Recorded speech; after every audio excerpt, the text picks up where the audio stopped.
Bonjour et bienvenue dans ce deuxième épisode destiné aux coraux mous. Cette semaine, on parle du Sinularia qui fait partie des coraux faciles à maintenir. C'est donc un corail que l'on retrouve dans de nombreux bacs.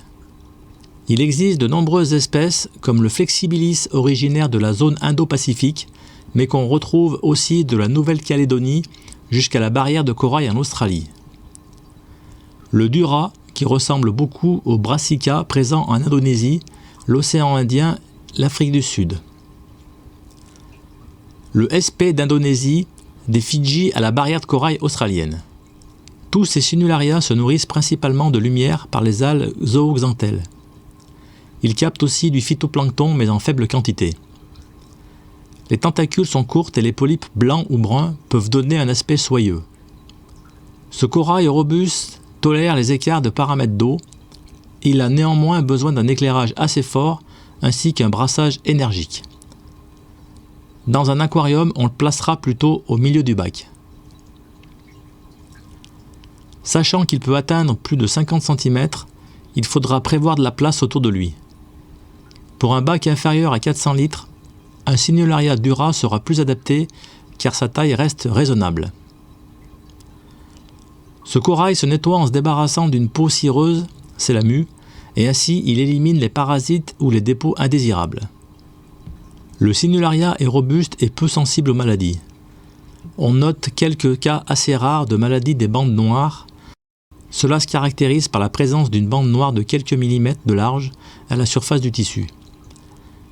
La propagation est de quelques millimètres par jour, mais elle peut détruire une colonie en un mois. Mais encore une fois, c'est très rare. Comme pour tous les animaux ou presque, la naissance d'un polype, c'est tout d'abord la rencontre d'un spermatozoïde et d'une ovule que l'on appelle gamètes mâles et femelles chez les coraux. 3/4 des coraux SPS et mous libèrent dans l'eau, par l'intermédiaire de leurs polypes, des gamètes mâles et femelles. Une fois dans l'eau, elles vont s'unir et de cette union va naître un œuf qui deviendra une larve appelée planula qui a la faculté de se déplacer. Lorsque la planula trouve un support adapté, elle se fixe et se transforme en un polype dit primaire et c'est la naissance du corail. Dans nos aquariums, on pratique le bouturage pour faire de la place et donner naissance à un nouveau corail. On prélève un morceau, si possible on le fait hors de l'eau pour éviter la libération de toxines, puis on place le fragment sur une pierre. Sur un gros corail comme celui-ci, je peux vous dire que l'on sent nettement les sclérites qui sont de petits filaments calcaires assez fins et piquants qui sont dans le tissu. Cela sert à rigidifier la structure pour résister aux forts courants ou aux vagues.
J'espère que vous aurez apprécié cette vidéo.